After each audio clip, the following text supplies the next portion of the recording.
يلي قلبك مطبعة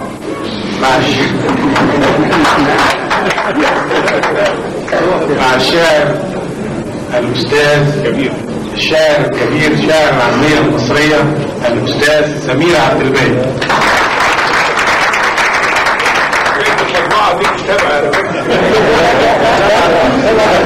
المطبعة دي انت عندك ده كتب محلها بس ما عندهاش.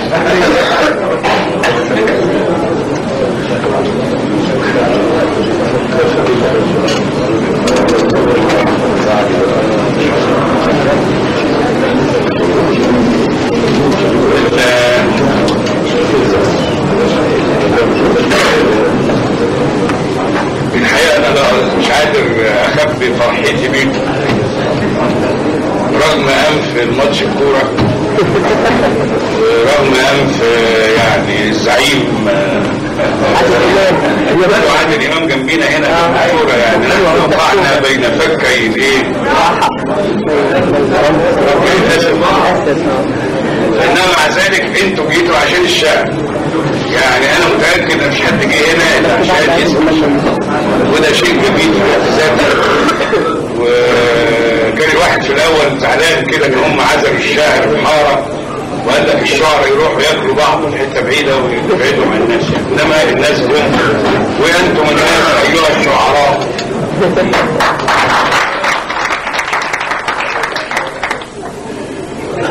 انا اعتذر للسيدات الموجودين لان انا بستخدم هنا لفظ يمكن هم يفكروه اهانه للمراه، لكن هو لفظ شعبي جميل اللي هو المراه. المراه ده كلمه جميله، القصيده اسمها احوال النساء احزان الرجاله، خصوصا ان الستات كتير هنا والرجاله كتير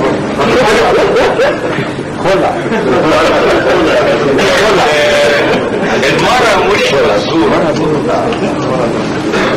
المرأة مش مصورة، لكن الراجل طول عمره بيتشكك ويخاف كل ما وضحت له الصورة. المرأة جوهرة من طرح البحر، تلعلع ألوانها الطبيعية وتبرق تزغلل العين الناس، والراجل أنواع معظمها زي الفحم الحجري، أحيانا في ظروف غير طبيعية يجوهر يصبح ماس.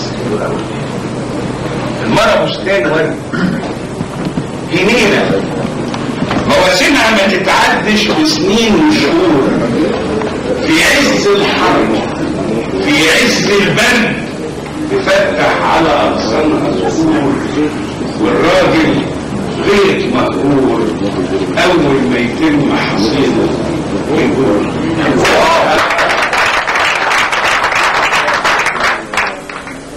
المرأة جوه سبيل الحب أستاذ الجامعة،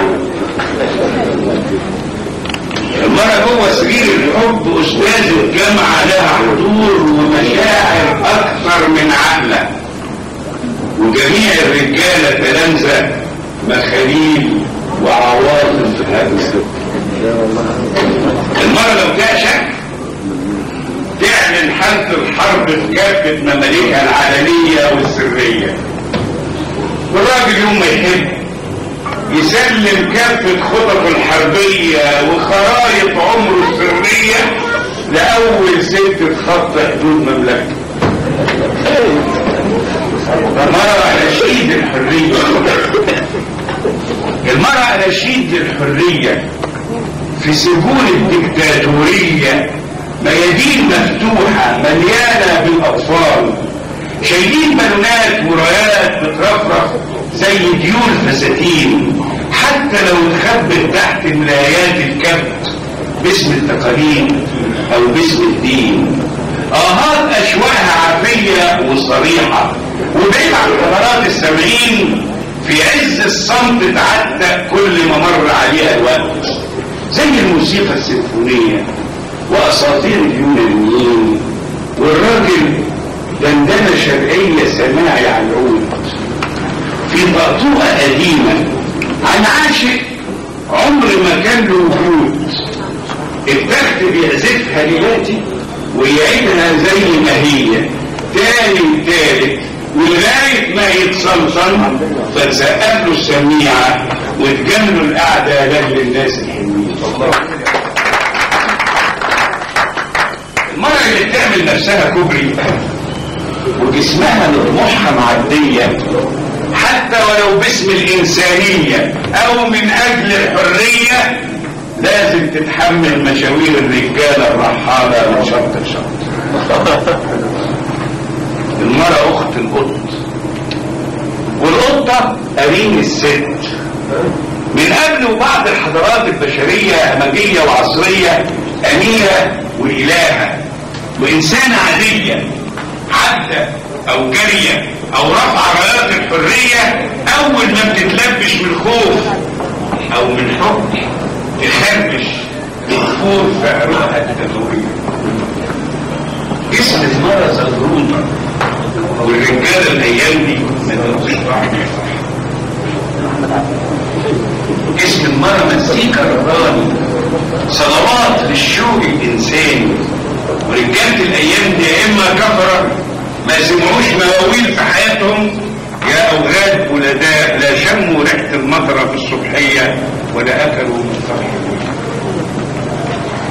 جسم المرأة رسيلة صيف على النيل، مواني على البحر في لحظة شوق لوصول موصول، والراجل جبتته عتبة قهوة أم نبيل أو مركب خردة في رحلة شقة على طول. جسم المرأة فوق أي سرير سلطاني، في طرف صوابعه سر الملك وخاتم سليماني. والرجالة بتوع الأيام دي عامة، أنفار، عمال ترحيل، مالهمش إلا في ساعة الحوجة والعوزة وأيام الأحلام المهزوزة عفان. جسم المرأة حضن وملجأ لكل غريب الدار، ذاك متعود انه مع اول خطوة بره حدوده يدوب يؤجر حتى امه وابوه مع اول لمسة من ست، وينسى بداية ونهاية المشوار، ويخلط ما بين الشوق للمية والخوف من جمر النار.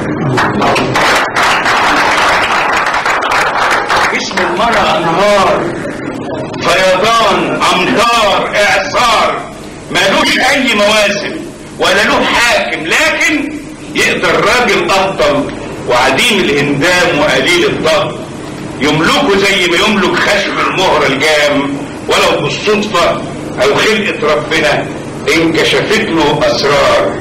امتى يوهوج بالحب الجمرة، وامتى بالحنية تولع وتكن النار. المرأة حدوتة شعبية، صحاري عطاشة وبراري اشواق، وديان سحرية زحام اسواق، ومدن مسحورة اسوارها من غير ضاء ولا علاق، بتشكي بالعواجيز اللي فاهمة الفولة وبأحلام صبا غير معقولة، على مد ايدين العشاق ترسم رعب الحد الفاصل بين السم القاتل والترياق، والفرق ما بين سكك الرعب المجهولة اللي تودي لينابيع الفرحة ودروب الحب اللي بتقدر في القلب الحزن. فيها ست الحزن الحية والجنية وفيها الهولة، لكن الراجل قصة فيلم سخيف كل الادوار فيه شبه بطولة، خالية من سحر الحلم. عن باشا عمدة من الريف اتجوز رقاصة وخلف بنت يتيمة بسرها للكباريه، او عن لص ولابس بيه، عن رقاصة حبت ضابط من احرار الثورة، او حتى عن اي موظف ارشيف عامل فيها ابو العريف، مع ان باعوله الترباي في مقابل عمره اللي قضاه مصاريف علشان اخرتها يموت متعفن على برج جليف لو مرة اتجرأ يحلم او حب يمارس بارادته بعض التخريف. المرة اللي برضاها تعاشر تيس نطاح ليه تستغرب وتلوم الحظ لما غصب عنها تتحول نعجة؟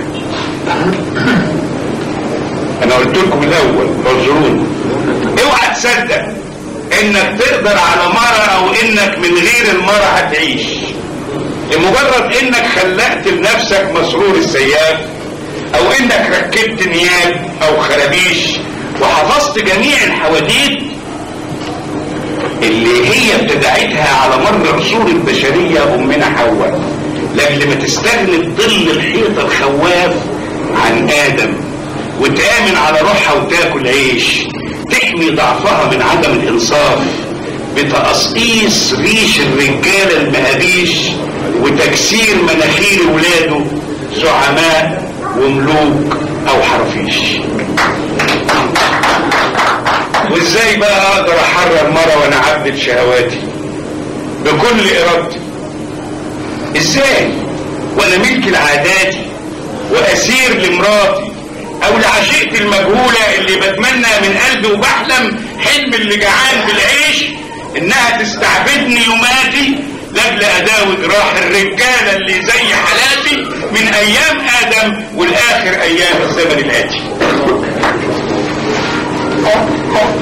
قد تكون القصيدة لسه ضابطكم لان مش عاوزين تسمعوا حاجات عن الستات والحب والحاجات دي. انا عندي كتير والله حاجات عن الستات والحب كتير، بس هي المشكلة ان هقول لكم بقى اللي هيعجبكم.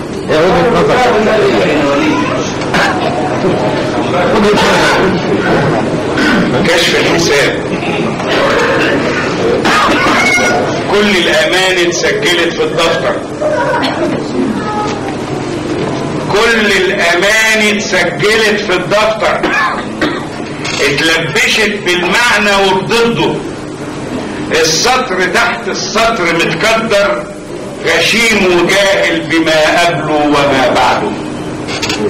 ما عادش بره الورق الا اللي متبعتر، اللاسع اللادع اللازع، عديم الوزن والمنظر، المستحيل اللي عديم الرجا المشطوب من التسعير، اللي ما هوش عارف حدود حده، اللي بنكبر بيه لكن نصغر. قلبك على حاله ولا قلبك اتكسر؟ مين اللي هيفسر يا عم سمير؟ يبدو سرق عبده وما كانش ده قصده. الحرف طعم الحرف على رغم اختلافاته في النطق والتشكيل، وجناب اديب الوطن متخفي في ذاته مذ ادمنه التحليل. الكلمة خالية من طموح العرق، نقعت هم الوطن وشربته على غير ريق. خلابية عند احتدام الروح اعز صديق ومات فجأة. شرخت وسط الدمع شق طريق، الحي مش ابقى ولا الشريف ارقى. العشق نية وما بتبانش في التحقيق. ايه اللي كان فينا عاصي يمين سلسيل وتغير؟ ايه اللي كان فينا عاصي يمين سلسيل وتغير؟ كلنا بواقي طعام قعدينا ما زورناش، وضربنا نوبة ايام للنور والقنباش. راحت المراكب بلاش واحنا اللي ما غرقناش، وما زلنا في السوق على السكينة والمكسر. عام ابن ابو زكيبة على عمهم لحق نفسه، والبنت حلقت شنب ابو زيد ولا اتكلم. وكل من كان له بكرة كفنه في امسه. الانسانية طبق في صالة الجريون، وما عادش رحلة شتاء للبحر في القشاش من اجل تلحق تودي الفجر للمساجين. الاشتراكية في الانعاش بتتألم، والشاعر الملهم المهزوم ما بتكلمش ما تألمش متأزم. عمره الطويل كل ده وأثر ولا اتعلم، لكن هيحكم بهمة ويعجب الأمراء. كشف المكافآت يساعي الثوري والحشاش، واللي اتقمص في المسا صبح الصباح ملقاش.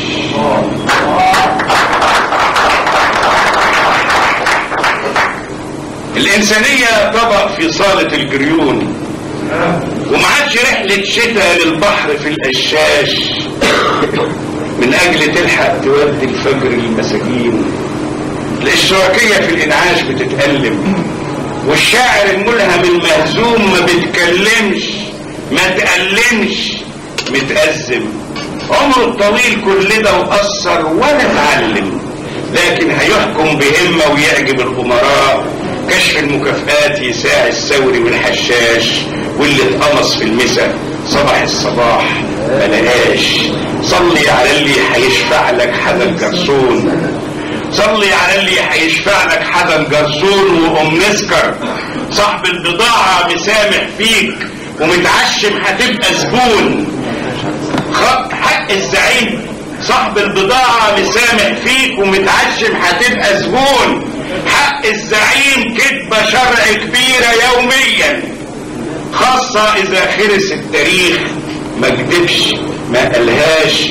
جسد الوطن عين عينك قسموه للجان، رسموا الخريطة كده شافوه على قده، فتحوه على البهل 100 جرنان و100 دكان، ودربوه من زمان يبكي ولا ينوح، ينطق ما ينطقش، خوف يفرح رضا يفرح، وما عادش فارقه معاه. واللي قريناه كتم على عقلنا في المهرجان نسيناه، واللي شربناه شكك ساعة الحساب ما تمرش، لكنه مرصود بالمليم في الدفتر وبالوحدة مع الأماني وقيادة الحزب والنسوان والشعراء والكاتبات في البنطلون والشرب. ما عادش بره الورق الا اللي متبعتر، وانت لا قلبك على حاله ولا تغير. خرفت لما كبرت فرض بمرار المعسل يكوي جوه الحل. ظل الشجر نعمة والشمس اكتفت من الشرق، الدنيا عايزة الحرق وانت انقعدت تداريك الحيطة ولا هجرت. الخلق راح تبقى نفس الخلق مش اكتر، حتى الاغاني بتتشعبط مع الاتوبيس. جميل.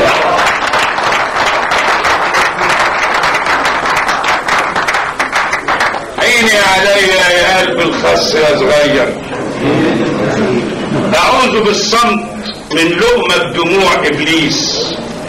والله جاز اللي فكرنا بمتولي يوم قالها كانه كشف غيب الغيام في البر، قلب عليه القيادة وزمزق الشعراء. يوم ابتدوا يسيطروا الدفتر مع العسكر وبالأجرة، ويرهنوا غصب حلم الطفل بالبورصة واغنيات المحبة لخطة الاسكان. الشعر مالوش سعر في العنبر ولا في حلوان، وخد القصيدة في حضنه وهاجر الزنازين، وراح يربي الحمام الاخضر في غين شربين. وانا ياللي قاوحت قلت الحق برقبتي، رايق ومتعكر نزلت السوق افوق اسكر، لقيت في عرف البياعين محقوق على خازوق من غير الحرية بمزاجي وبتمنظر. اخر قصيدة اسمها نوبة ايام كدابة. فجأة كده كل ما تمر شوية ايام نلاقي ناس اتقال لنا انهم ماتوا، يلاقوهم صحيوا تاني وتصدروا المنظر، وما تبقاش فاهم رجعوا ليه وكانوا مشوا ليه وكانوا ماتوا ليه. هم انا سني 61 سنة، هم بس من 50 سنة. صحيتوا ليه من القبر يا ميتين؟ ايامي ما هي السبحة في ايديا، ولا نخلة شيخة وعايزة حبة مية. ايامي هي شهودي، قصيدي طول عمرها بلوايا وقيودي. قدرت عليا تشدني للبحر عريان وحافي الأدم، كان الألم حدوته في أوله. أيام ما كان الحلم بيأوله، واللي انتهى بالندم خان وانتهى أوله. وكلكم رب الغياب شاهدين، خلطت ظنون ضعفكم ما بين يسار ويمين. صحيتوا ليه من القبر يا ميتين؟ الشعراء كانوا لما القمر يطلع بيحتفوا عيوبهم في وش الشمس. يا شمس يا ام شميس احمينا من ابليس. كانت العروسة وكنا ليها العريس، واحنا ولاد 9 دارينا من شره في كوم الدريس، في حقل برسيم الندى الظاهر، في موج أولوريس، او غرقينا في مياه الهويس. يا شمس يا ام المنظرة الواسعة خدينا لزحام البشر نسعى، وانسي اللي ماتوا في أرض أبو زعبل، واللي نشف ريقهم في رمل الواحات، واللي قبلهم خاف في سيد اليمين. ما زلنا بيك قادرين على حلم اخضر لسه طي الزمن. كان التعب يسوى والصدق كان له ثمن، وكانت الاعمال بالنيات، وكنت لسه بحب كل البنات. بلغ في ضحكتهم حدود الوطن، ملكة ونصرية ونجاة ونوال. الكون في قصة زهزهان موال، الورد فتح تحت باط نرجس على باب في ظل كرمة ابو مجاهد ونخل ياسين، على باب حارتنا يسهروا الملايين، على باب حارتنا يسهروا الملايين، هننور الخرطوم وبرتومة بقمر الصين، نرجع الجمعية للفلاحين وبقوة العمال، مديحة في المكنة تلم رجيع، اغزل ضفايرها واوعدها برغيف وربيع، ببيت وسيع يلمها واهلها، عاشت على مهلها وماتت على سهوة، من غير ما تلمح شمس في الزنازين، ولا غنايا بكايا والجنود راجعين، صحيتوا ليه من القبر يا ميتين؟ حتى انت يا جوزفين يا اخو خنية خانتها مواسمها، اسم النبي يحرس خطاك للدير، بدل لهيب اليأس ما يفحمك ويجحمك جهلك سبيل ومصير، ما دام قيامة قومي وياهم، انت اللي تتشفعي عفو الخطاياهم، وانت اللي حزني في عروق عصير مباسمها، كان ذنبي ايه اعشقه وما بتكرهه امي، واحلم بعلم الكتابة وانا الغبي الامي، انا اللي ترك الصلاة لو يدني القسيس السيف يشق الطفل بين امتين، واحنا اللي كنا ابتسامة في قلوب الكل، وسوا احترقنا حين افترقنا على حد الحياة والموت، انا الجحيم قدري وانت الجحيم الاغبياء القادرين، صحيتوا ليه من القبر يا ميتين؟ كل الجراح جربتني من هنا لبيروت، كل الجراح جربتني من هنا لبيروت، كل السيوف جرحتني من هنا لنفسي، انا اللي من بدء همسي حضنت كل البيوت، هوى وقوت حضنتني، كان ليا قعده ومكان في كل سهره وونس، سلام وضحكه مع كل قطر يفوت، الهواريه بكت حين حبت الاستاذ وفاتتني، وبنت عمي خانتني ويا وادها الفوت، رحلنا مع بعض صبحه نبغي وجه الله، رحلنا مع بعض صحبه نبغي وجه الله، شالتنا غدر المدن ورمتنا بالراحه على كفوف غل من المنصورة للواحد، الكذب اسهل من الصدق اللي مش مفهوم، صدق النوايا عبرت قتل البريء متهوم، ولا عاد في قلبي مكان، همي سكن قلبي، لا خل على مد ايدي ولا صديق جنبي، اولادي صدوا رياح الجن عن شبابيكي، كان لك مخبي فين ده يا ابن عليا، صبح الهوى حسب الظروف تكتيكي، وانت الحبيب اللي الديوك تندبح لك، وبيوت عذارى البلد جهرا علن تنفتح لك، عشان مؤدب اديب كل الاصول تسمح لك، ابن الحبيبه اللي ضيفها يخزي كافه عين، وابن الامير اللي غير اوهامه ما فاتلك، مات الريحان والفل في الترسينه، الخاله كوكب نشفرقها وجف العود، ماتت وحيدة حزينة وهي تندهلك، ومن كشوف الانتخاب كشف حروف اسمك ابن اللي رهن امه بشنف طحين، صحيتوا ليه من قبر يا ميتين؟ كنا 8 في أرض ابو زعبل، 5 في متاهة جناح، 3 في الواحة، طول عمرنا مش عيلة ولا واحد، خلف العهاد عصر القلوب في القلعة، يا شمس يم المنظرة واسعة اوسع من الخمس وغطان السباخ والنيل، شقيت قلبي بعلة المواويل، وعصرت روحي ليمونة ملحت في الطين، فلطلت حصرم هواها لا عنب ولا تين، صحيتوا ليه من القبر يا ميتين؟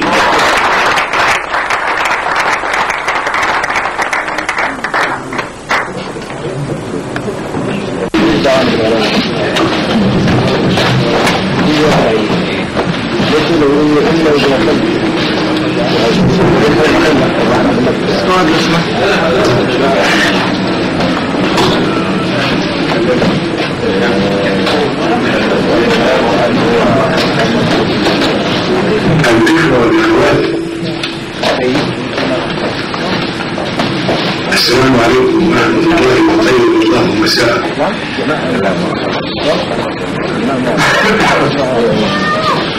يسعدنا أن نلتقي هذه الليلة في تواصل جديد مع الشعب، مع نخبة من شعرائنا المتميزين من مصر وضيوفنا العرب. الليلة سيتجلى الشعر شموخا وعطاء وإبداعا مع شعرائنا الكبار. ويسعدني أن أقدم في أول لقاء مع الشعب واحدا من فرسان قصيدة العامية المصرية، واحد من الجيل الأكبر، الشاعر الكبير الأستاذ سمير عبد الباقي.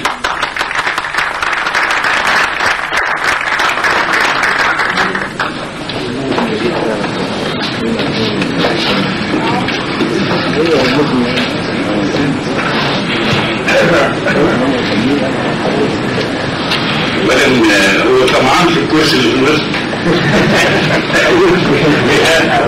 انا اصل انا يعني بعتذر لكم، يعني انا هضطر لظروف خاصه جدا ان انا اقول يعني النمره بتاعتي واستاذنته عشان عندي ضيوف اعزاء من البلد من 15 سنه ما كنتش، وانا قايل له يوم السبت بلاش، طلعت يوم السبت يعني قلت له اشترطت عليه. يمكن حفله، يمكن عندي نمره حته ثانيه اقولها وعشان ما اطولش عليكم. لا انا هقول جزء بسيط جدا من شعر قديم بمناسبه هذا الديوان اللي طلع في المعرض، وهو مش ديوان، هو دفتر من دفاتر ابن عبد الباقي فيه 12 قصيده ومسرحيه شعريه اللي كان اولهم في حب مصر، اللي يمكن العواجيز منكم فاكرينها سنه 73، والاولى الاخيره في غرام القاهره، الاولى الاخيره في غرام القاهره، وواحد احد من المحيط للابد، وضد نرودة وغيره. هقول جزء من نشيد الاناشيد المصري، قصيده مكتوبه في اوائل السبعينيات.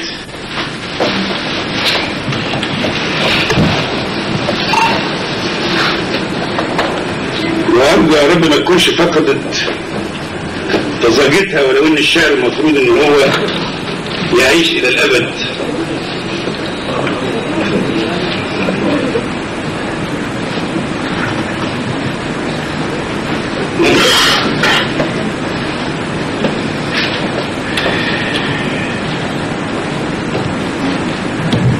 فرحان انا بالحياة وبحب اوطاني،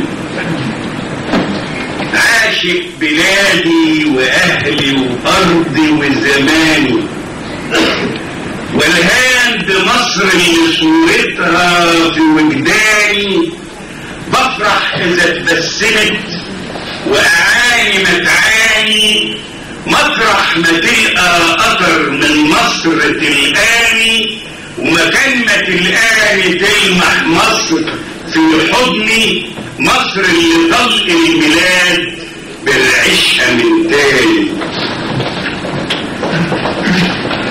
النيل بيرحل في غضان أبدية، وأنا مهاجر في عذاب أزلي، وانتي ولم تزلي متحيرة بيه السؤال والإجابة في رحلته الوهابة ورحلته الخفية.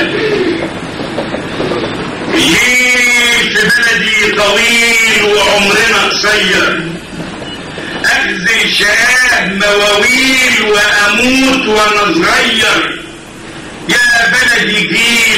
وجيل عنتر ورا عنتر في هواك، رمح بالخيل لا خاف ولا تحسر، اسمك في قلبه دليل لا يخون ولا يأثر ويموت ما يشفي غليل من فجرك الأخضر، والأرض تشهق تشيل بالدم تتطهر، تملى الأهات النيل والقصر يتعطر، يعلى ويكبر يخيل بالافتراء ويسكر، ويعد ليل ورا ليل بالكد والعسكر. يطق قلبي على الأوراق حروف خرصة، اكتبها واقراها واسمعها حروف خرصة، وافضل اعدها واتهجاها واترجاها ليل ونهار، لا سيح الدم ولا قادت في ليل نهار، وفي اخر السهرة قلب الحي يتقسم على السمار، حين يسكروا نشوة بالالحان وبالاشعار، ارجع لبيتي اتم الشوق بلا صاحب، احلم بكف الحبيبة تدق باب الدار، وقابلتك على رصان بلا تواريخ، وودعتك بلا مواعيد، وناديتك بلا غاية، تبص عيوني في عيونك وتقراكي وتاريخ، تبص عيوني في عيونك وتقراكي وتاريخ، ويبهت لوني في لونك، ويخرج جوه قلبي يموت لساني لابني بالكلمات، واعجز اثبت الرؤيا او افهم معنى للايات، ولاقيني في بير كتماني بغرق، لا يفيدني صريخ ولا تنجدني من قدر في مغارات الالم احلام.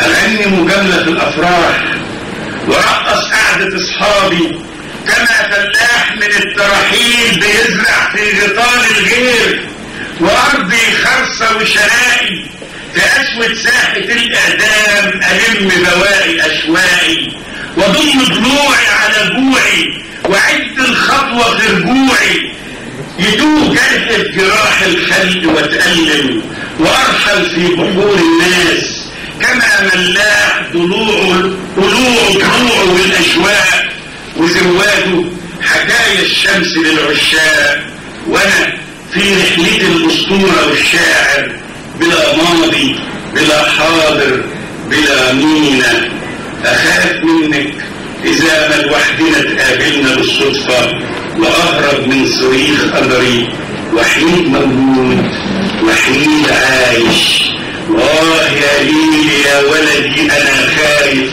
بترعبني خطى الايام على جلدي، بترعبني خطى الاحزان على كافة خطوط بلدي، بيرعبني على الاسفلت صوت قدمك مع قدمي، وانا في وسط الزحام وحدي اناديكي، تمد في غربتي ايديكي، تطبطب في حنان عمري، تفك خيالي من اسري، واحس صوابعك الحنية في شعري، بتنجدني وتاخدني على شطوطك، تمددني، تهيج الشمس في دمي، يدق في صدري ويعربد شيطان الشعر، وتعصرني آهات العشق والأحزان.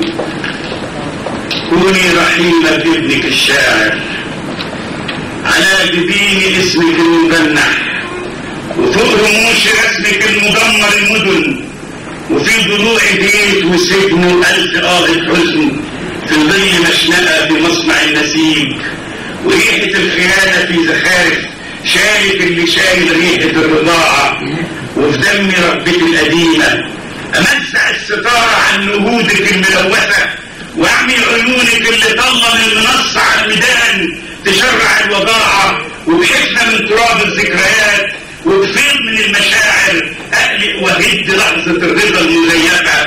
كوني رحيمة بابنك الشاعر، في بطن ايده ريحة العرق، وفوق لسانك ريحة العفونة، البرد اخر مواسم البدار، والكذب ضيع مواسم الحصيدة، تتحول الفصول لاخر الزمان، تتوهج العناصر وتولد حرقة العناد، عدالة التحدي للمكان، وانت بتولد الحواري من الحواري، وتبهدي من الخرايط، وتزهزهي الخطب، وتصير كلمة محايدة في القصيدة. ملعونة صورتك البهتانة الملامح، ملعون سلامك الضعيف وضعفك المسامح. ضيعت أنبل الولاد ما بين نهارة الرمادي وليلة الفضيحة. اتلولوت من حزنها الشوارع وكفت السواقي، كنت المصانع وعادت الأنهار بلا أمل تتكفل المنابع. قومي انجري بيوتك الخرايب ودمري أوهامك المغرورة وغيري ملامحك المقهورة.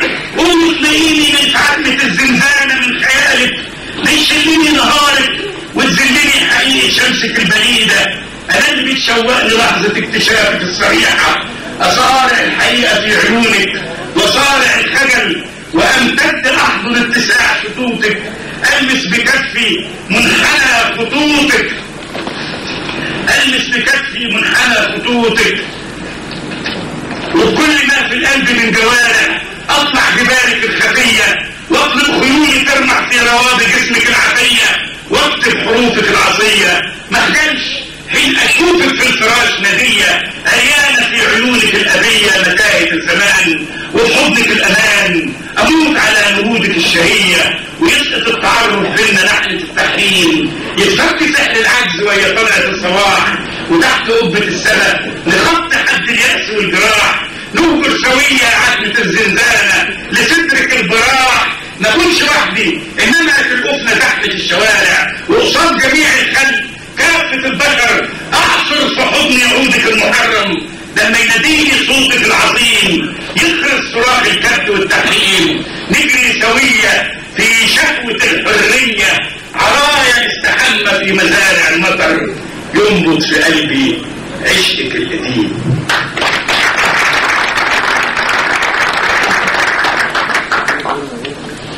قصيدة قصيرة أولا الأخيرة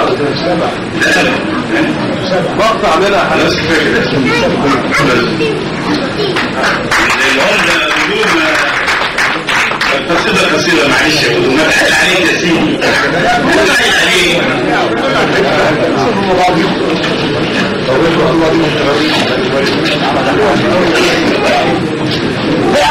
إعلان غير مدفوع الأمر. التلفزيون بيشاور لأن بس كانت شاشات التلفزيون العربي بتلعلق بالألوان. كانت شاشات التلفزيون العربي بتلعلق بالألوان وبريحة البرفان الفجة من باط خيرة سلالات النسوان. ايش فلاحة بشابونيز بتزغرط علشان فرحانة بروعة مسحوق النجمة الثلاثية في بياض الفستان. مش السعودية قدام الفرن، مش السعودية قدام صهد الفرن عافية بتضحك من القلب عشان فايدة بجايزة بطاطس مقلية وباذنجان. ومذيع متخصص جدا نازل وسط الجماهير بيبكبك بالقرآن، بيفرق عيش الرحمة وزكاة رمضان ويروج لبضايع مستوردة بالتليفون الفوري من العتبة بتاع تايوان. وهو بيسأل أطفال كفر المنشية وبنات حجر هدومة عن مخرج آخر أفلام الفنانة أم لبيب، وعن اسم القصد الكاريوكا وأول أغنية السومة. وست من السيدة بتجاوب الفزورة اليومية مكسوفة ومش عارفة تتذكر اسم الواد اللي مثل قدام فتكات العيقة فيلم المحرومة ولا اسم مؤلف كلمة سهران. بينما كان فنان الجائزة العالمية الكبرى بيتكلم عن معنى الأوسكار في الندوة الثقافية في أم خمان، وزكية العامشة بتحلل آخر ألحان المرحوم الموسيقار أبو نص ودان، وأساتذة جامعة بيناقشوا العمق الشعبي في التخت الشرقي ورأس الكركان.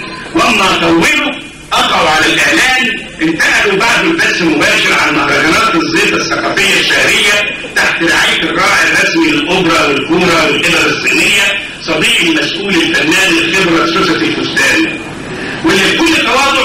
الحفلة بينوه عن 6 فوائد لحبوب منع الحمل وللشوكولاتة السايحة النايحة واللي اتعود يفطر بيها الحاج بسوق مقاول شط مدينة بعد ما بطل قرقشة الفول، واللي ساعتها طلبهم عن محمول علشان من حظهم ينول الكارت السوبر زيارة وتجارة وشارة بنوال الفقوق ويكسب بيه القرعة يزور ويحج الأرض البترول زيارة وتجارة وشارة بنوال الغفران.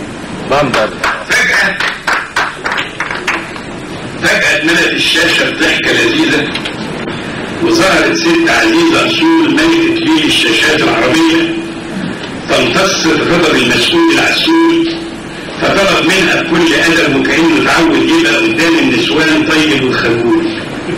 هلتها باسم الشعب تذيع غنوة رقصة الديسكو تفيدة العجبة اللي عملتها قبل ما تتحجب على طول.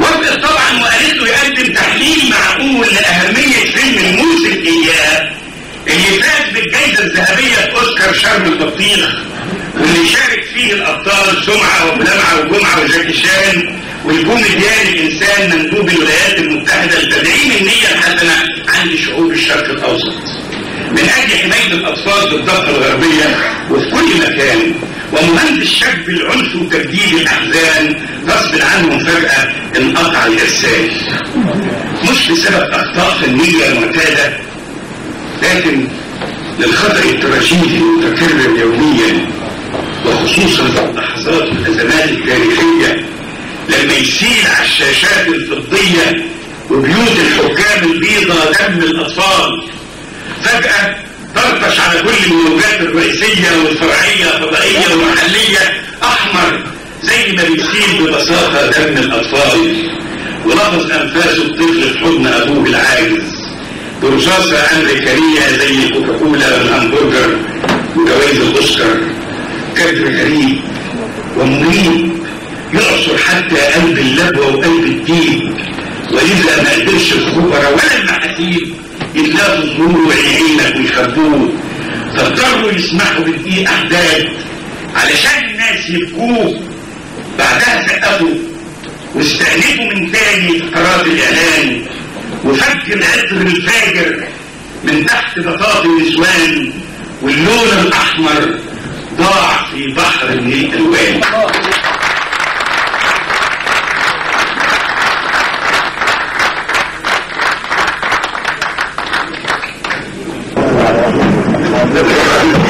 عشان نضطر هي عزيزة جدا وصلت النهارده وما اقدرش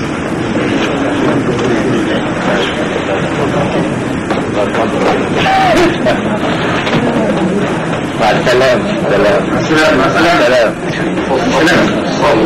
السلامة.